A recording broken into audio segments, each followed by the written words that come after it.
हाँ, मुझे याद आ गया। मैंने तुम्हें ना सब बता दिया था शुरू की क्लास में ही। मैंने तुम्हें बता दिया था कि मैंने यानी तुम्हें वृत्तीय गति नहीं पढ़ाई है, वृत्तीय गति नहीं पढ़ाई है। इस कारण मैंने तुम्हें सब कुछ बताया था। वृत्तीय गति में जितने फॉर्मूले यूज़ होते हैं, तो मैं ये ए बराबर ओ अल्फ़ा बराबर ए बाई आर, ये वाला फॉर्मूला मैंने तुम्हें बताया था। एक ये भी बताया था ओमेगा बराबर वी बाई आर, ये वाला भी बताया था। मैंने ये सारे फॉर्मूले बताए थे तुम्हें। मुझे पता है, मुझे याद आ गया। तुम्हें तो आता नहीं है, मुझे तो आ गया भाई। आज मैं देख रहा था, मैंने कि यार क्या मैंने बताया नहीं यार, ऐसी गलती कैसे कर सकता हूँ मैं, है ना। तो अपन ये सब कुछ निकालना सीख गए थे। अपन जड़त्व गुण, जब वो जड़त्व गुण नहीं, अपन बला गुण की बात कर रहे थे। बला गुण के कुछ केस देखे थे अपन ने, है ना। लास्ट में एक केस देखा था कि रस्सी से कैसे लटका होता है तो उसको तोड़ देते हैं। जैसे ये वाला केस देखा था कि इससे रस्सी से तो यहाँ पर जब वजन संतुलित होता है, ये नीचे जाता है तो इसका सेंटर ऑफ मास गति करता है। क्या सेंटर ऑफ मास की मूवमेंट देखते हैं। पूरी लंबाई से मतलब नहीं है, बलागुण सेंटर ऑफ मास पर लगता है। क्यों? क्योंकि बिंदु द्रव्यमान पर लगता है मेनली, है ना। तो अब अपन ऐसे ही कुछ केसेस देखते हैं और उसके बाद अपन स्टार्ट करेंगे अपना कोणीय संवेग फास्ट एकदम। तो देखो, एक क्वेश्चन ये था, क्या कहा है क्वेश्चन। अब मैं कुछ क्वेश्चन करा रहा हूँ तुम्हें, तो तुम्हें समझ आएंगे। देखो पहला क्वेश्चन कि एक रॉड है जो ऐसे रखी है बिल्कुल क्षैतिज पर, है ना, और इसे यहाँ क्लिकित कर रखा है। अगर इसे क्षैतिज से उठाकर अपन इधर ले जाएं इस रॉड को, इसी रॉड को इधर ले जाएं, कितने एंगल पर, 90 डिग्री एंगल पर ऊर्ध्वाधर कर दिया, तो उसके कोणीय वेग, यानी कोणीय वेग को क्या कहते हैं अपन, ओमेगा कोणीय। देखो कोणीय वेग, देखो अपना विस्थापन होता है एस, वेग होता है और फिर अपना त्वरण होता है। ऐसे ही कोणीय, वृत्तीय और कोणीय गति होती है ना, उसमें क्या होता है कि अपना वो घूर्णन गति और वृत्तीय गति में विस्थापन को कहते हैं थीटा कोणीय विस्थापन, इसको कहते हैं ओमेगा कोणीय वेग, और इसको कहते हैं अल्फा कोणीय। और इन सब में है ना, इन सब में क्या, इसका भाग दे दो क्या, आर का, इन सब में आर का भाग दे दो तो यही बन जाएगा। किसका? आर से डिवाइड कर दो वो इन दोनों को, तो यही बन जाएगा अपना, है ना। तो चलो इतना तो अपन को समझ आ चुका है ना। तो अब देखो, अब यहाँ से क्या हो रहा है कि इसका कोणीय वेग पूछा है कि यहाँ से यहाँ तक जाने पर इसका, इस जगह पर इसका कोणीय वेग कितना हो जाएगा। अब देखो अपन को जब भी है ना ऐसे वेग पूछा जाए, है ना, स्थिति पूछी जाए, तो अपन को क्या लगाना है, हमेशा ऊर्जा संरक्षण लगाना होता है। क्या लगाना होता है? ऊर्जा संरक्षण। और ऊर्जा संरक्षण लगाना अपन अच्छे से जानते हैं। देखो या तो देखो उस क्वेश्चन सर ने तो क्या किया है, यहाँ पर पी को 0 मान लिया है, मैं यहाँ भी मान लूँ तो भी कोई दिक्कत नहीं है ना। तो देखो अपन पी कहीं भी 0 मान सकते हैं। क्या मान सकते हैं? पीई कहीं भी 0 मान सकते हैं। देखो सर ने कर रखा है पी ऊपर 0 मान रखी है, मैं तुम्हें नीचे करके बताता हूँ पी 0, है ना। नीचे करके बताऊँ क्या? देखो अपन कहीं भी कर सकते हैं। देखो मान लो इसका, देखो इसको सी ओ एम कहाँ होगा, इधर एम जी, है ना। तो इस जब ये छड़ यहाँ आ जाएगी तो इसका एम जी यहाँ लगेगा सेंटर पर। क्या लगेगा? एम जी, बिल्कुल। ये भी एल वाई 2 होगी दूरी और ये भी एल वाई 2 दूरी पर लग रहा है, क्योंकि क्या है, समरूप छड़ है। बिल्कुल समझ आ चुका है ना, इतना अपन को पता है। अब देखो यहाँ इस सर ने क्या मान लिया है, यहाँ मान लिया अपन ने कि यहाँ पर पोटेंशियल एनर्जी 0 है ना। क्योंकि ये स्थिर अवस्था में शुरुआत में अपन ने क्या मान लिया कि इसकी पोटेंशियल एनर्जी कितनी थी? 0। शुरू में क्षण ऐसे की ऐसी थी, तो अब इस टाइम पे इसकी पोटेंशियल एनर्जी 0 है और ये गति भी नहीं कर रही है, तो इसकी काइनेटिक एनर्जी भी क्या है? काइनेटिक एनर्जी भी क्या है? 0। और ये क्या है? इनिशियल अवस्था है। अब क्या होगा कि ये छड़ अब इस स्थिति से ऐसे टूटेगी और टूट के ऐसे हो गई। इस स्थिति से अब ये ऐसे घूम के ऐसे आ गई, है ना, ऐसे घूम के ऐसे घूमेगी, इसकी बिंदु से किलकित हो रही है तो यहाँ आ गई। अब यहाँ आ गई तो देखो यहाँ से यहाँ तक आने में तो इसने गति करी है, पर यहाँ आके अपन ने कह दिया कि यहाँ ये रुक गई। अब ये यहाँ रुक गई तो यहाँ पर इसका रुक गई, है ना, मतलब यहाँ पर रुकी नहीं है। अब ये ऐसे घूम रही है। देखो मैंने तुम्हें क्या बताया था कि ऐसे कोई वस्तु होती है, जब उसे छोड़ते हैं तो ऐसे गति करती है वो सर्कुलर, ऐसे करके देख लो यार, ऐसे गति करेगी। ऐसे छोड़ेंगे ऐसे जाएगी, ऐसे ऐसे जाएगी नीचे, तो इस जगह पे आ गई वो। अब इधर से इस जगह पे आ गई तो इसकी गति हुई है यहाँ से यहाँ तक की, ठीक है, सेंटर ऑफ मास की। इसका सी एम यहाँ है, एम जी, और इसका एम जी यहाँ है, इसकी गति हो गई, ठीक है।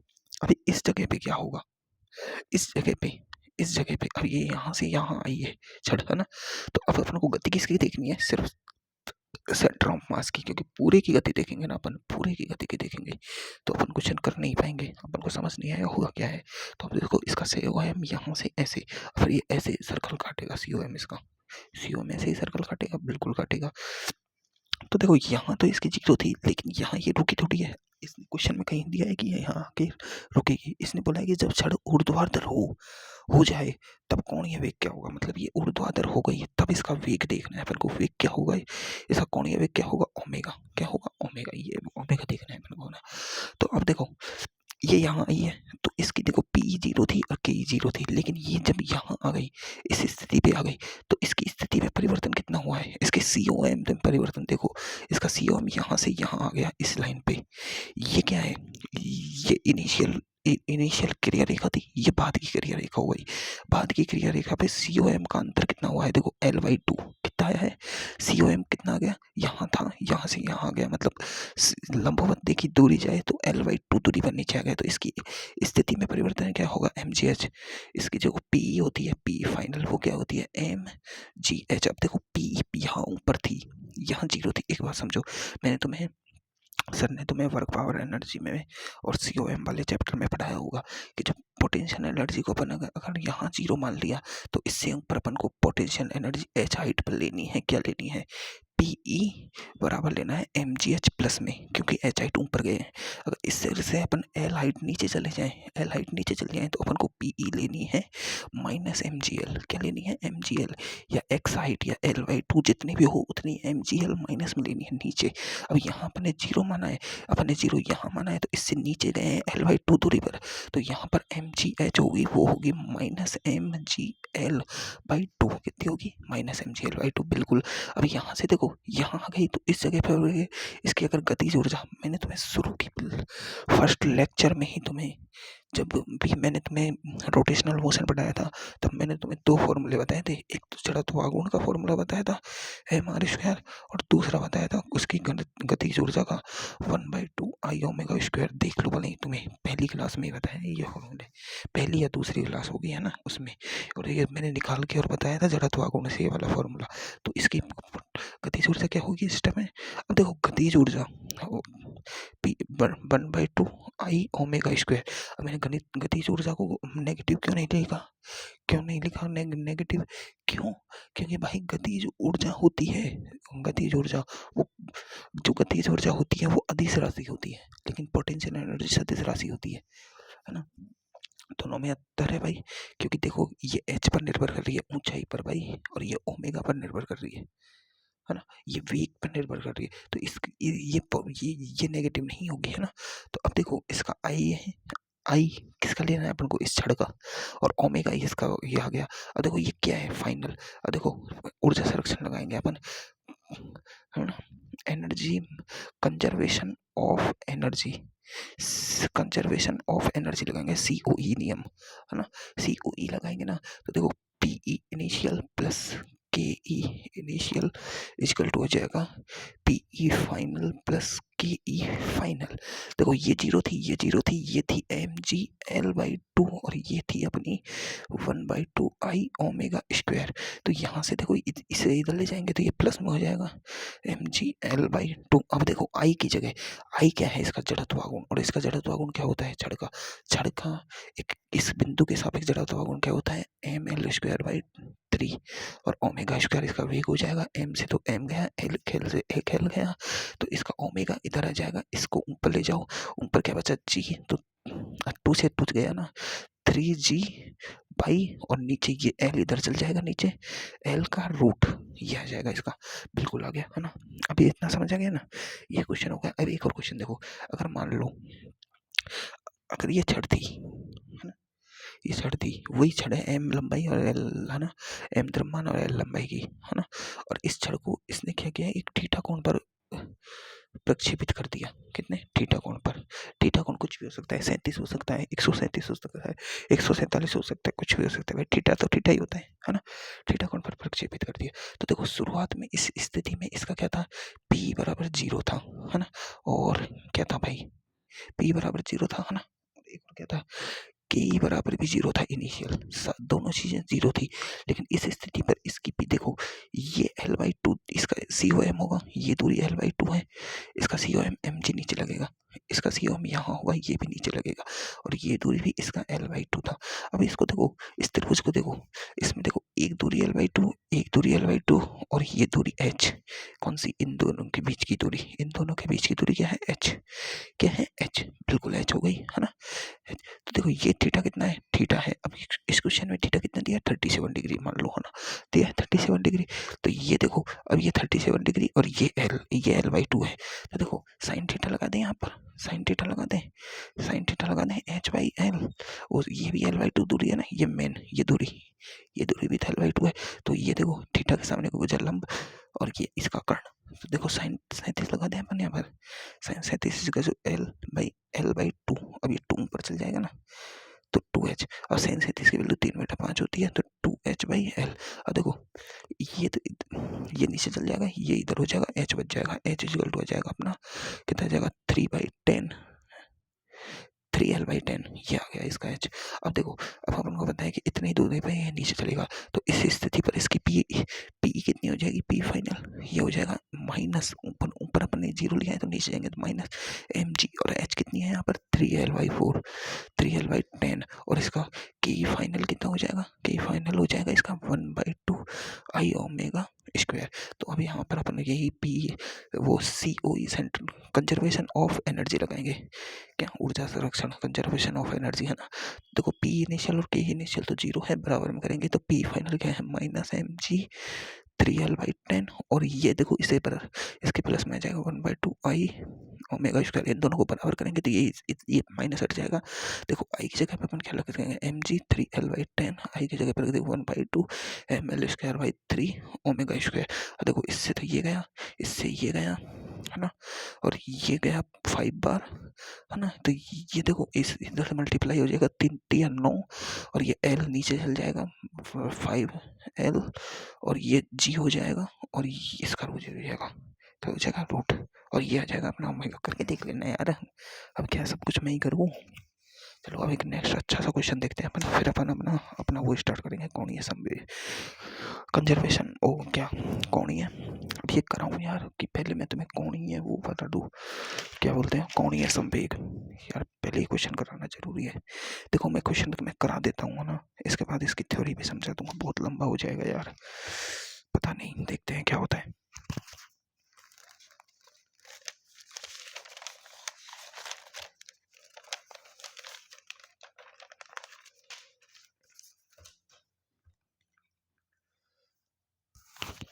देखो मैं थोड़ा सा ना फास्ट चलूंगा, क्या चलूंगा? थोड़ा सा फास्ट चलूंगा, थोड़ा सा, बिल्कुल थोड़ा सा फास्ट चलूंगा। क्या चलूंगा? थोड़ा सा फास्ट, है ना? तो थोड़ा सा तुम एकदम ध्यान रख के चीजें देख लेना, है ना? देखो ये सर ने पहले ही बोल दिया कि ये जो चीज करा रहा हूँ वो नीट 2026 में आने की प्रोबेबिलिटी 70% से ऊपर है इसकी, है ना? 70% से ऊपर। तो अब मैं इसे करा रहा हूँ, वो समझ लो क्या है भाई। इस क्या इस मतलब इस ये इससे जो फॉर्मूला बनेगा ना, उससे क्वेश्चन आने की प्रोबेबिलिटी अच्छी खासी है भाई। मतलब एडवांस लेवल का है, लेकिन आसान है, मतलब हो जाएगा यार। चलो अपन है ना थोड़ा सा देख लेते हैं। तो चलो इसमें तुम्हारा थोड़ा कॉन्सेप्ट काम आएगा NLM का। NLM जिसका अच्छा होगा वो इसे तुरंत कर देगा, ठीक है? अब देखो अपन को पता है कि अपन गिरनी पर क्या घुमाते थे भाई? गिरनी पर एक गिरनी होती थी, है ना? द्रव्यमानहीन और भारहीन गिरनी होती थी। इस पर अपन गिरनी होती थी। गिरनी किसकी बनी होती है? हमेशा शक्ति की बनी होती है, ये वाली बात याद रखना। जो अपन जो तुम्हारे यार तुम्हारे वहाँ तो कुआं था, तुम तो जानते हो, कुएं के ऊपर वो गिरनी से लगाई होती थी, वो बिल्कुल ठोस होती थी, है ना? और उस पर तुम रस्सा लगा के नीचे कुएं से पानी भरते थे, मुझे याद है, तो तुम्हें भी याद होगा, है ना? तो मतलब अब है ना, मैं तुम्हें ऐसे करा देता हूँ। तो देखो एक गिरनी होती थी, इस पर M1 द्रव्यमान लगा होता था, इस पर M2 द्रव्यमान लगा होता था, है ना? और इसमें क्या होता था कि M1 M2 is greater than M1 हो गया, है ना? ये वाली कंडीशन थी, है ना? और इस पर क्या होता था कि नीचे इसका M1G लगता था और नीचे इसका M2G लगता था। तो देखो ज़्यादा कौन सा है? ये तो ये नीचे जाएगा, ये तुरंत से ये ऊपर जाएगा। इधर टेंशन T लगती थी, है ना, T1, और इधर टेंशन T2 लगती थी। बिल्कुल अपन को ये सब चीज़ें पता है ना? जब इन सब का अपन वो निकालते थे, वो क्या निकालते थे, इसमें F net equal to M लगाते थे। इसमें देखो पहली कंडीशन क्या बनेगी इसकी? पहली कंडीशन देखो इसका इसका इसका इसका अपन वो बनाए, अरे यार है ना।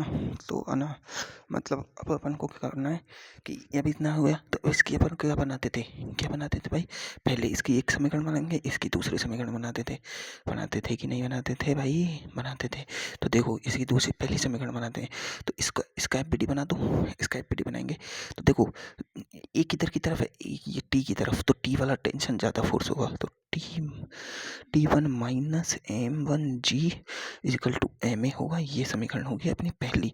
और दूसरी समीकरण होती थी T2 नहीं, अब ये देखो ये वाला नीचे ए इसकी तरफ है, तो ये वाला समीकरण M2G minus T2 is equal to होती थी अपनी M1A, और ये M2A, और ये समीकरण होती थी 2। अब इन दोनों समीकरणों को अपन जब सॉल्व करेंगे ना, है ना, मैं सॉल्व करके दिखाऊंगा लेकिन अलग तरीके से भाई।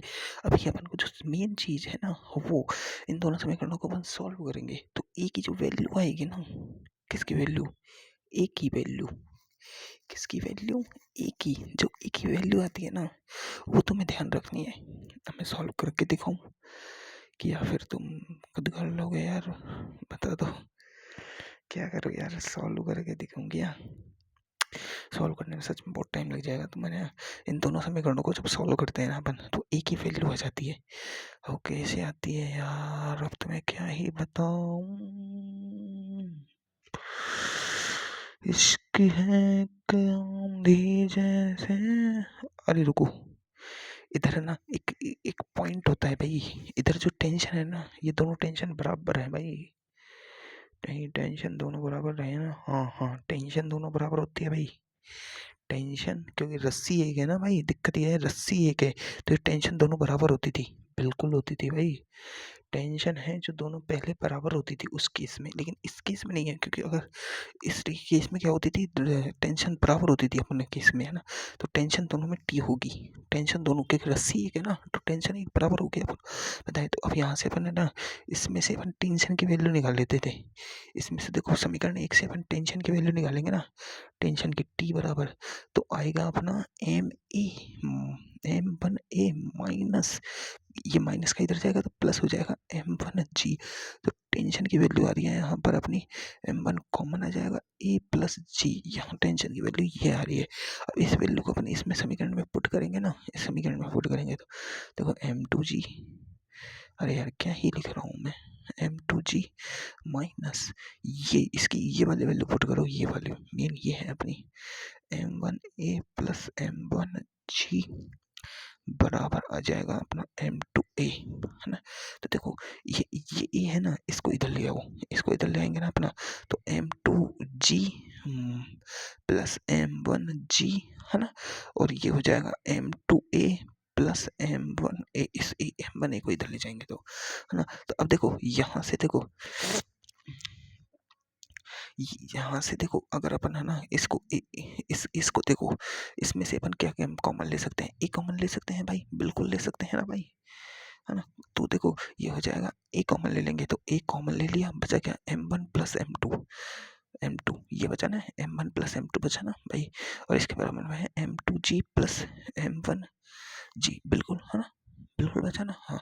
तो ए बराबर अब क्या जाएगा यहाँ पर, M1G प्लस M1 ओ M1G plus M2G, M1G plus M2G बटे M1 प्लस M2, ये आया, ये आया ये अपना, है ना। ये क्या आया, ए आया अपना, क्या आया भाई, ए आया है अपना, बिल्कुल आया है ना। तो ये ई का ये फॉर्मूला तुम्हें याद होना चाहिए, है ना।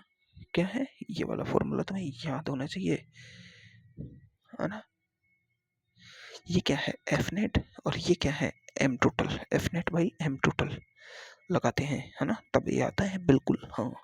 अब देखो ये तो हो गया अपना LLM NLM का केस, ये तो अपना NLM का बता दिया मैंने। अब यहाँ पर समझो, यहाँ पर क्या है, अपन यहाँ रोड घूर्णन गति पढ़ रहे हैं ना, तो ये जो चक्ति होती है ना अंदर की, ये क्या है, अब बाहर ही नहीं है, इसका द्रव्यमान खुद का है M, क्या है भाई, इसका द्रव्यमान बड़ा M मान लो, बड़ा M, और इसकी त्रिज्या कितनी है R भाई, है ना, और इस पर घर्षण हो रहा है, तो भाई दोनों तरफ टेंशन अलग अलग हो जाएंगी इस केस में। अब देखो चकती के लिए अपन को इसकी R त्रिज्या है, तो उसके लिए इसका इस अक्ष के परित, इस अक्ष के परित इसका जड़त्व गुण कितना होता है वो अपन को पता होता है, I बराबर होता है M R square by two, ये अपन को पता था पहले से ही, बिल्कुल पता था।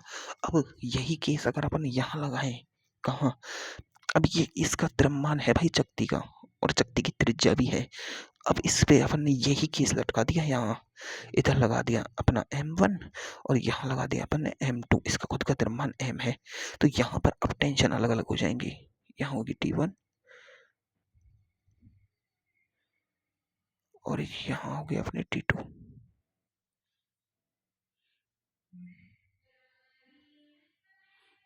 ठीक है, यहाँ होगी अपनी T1 और यहाँ होगी अपनी T2 टेंशन। ठीक है, और इसका लगेगा नीचे m1g और इसका लगेगा m2g। अब समीकरण क्या बनेगी, अब बनेगी वो T1 T2 वाली।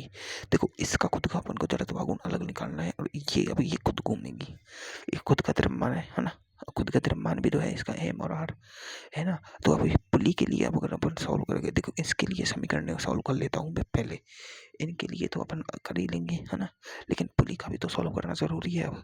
अब पुली का एफवीडी बनाओ भाई, पुली खुद का एफवीडी बनाते हैं।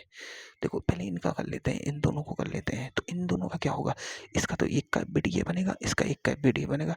इसमें देखो अब ये ऊपर जाएगा क्योंकि m2 is greater than m1 है, केस तो यही है अपना, है ना, m2 इज ग्रेटर देन, तो ये ऊपर जाएगा और ये नीचे आएगा।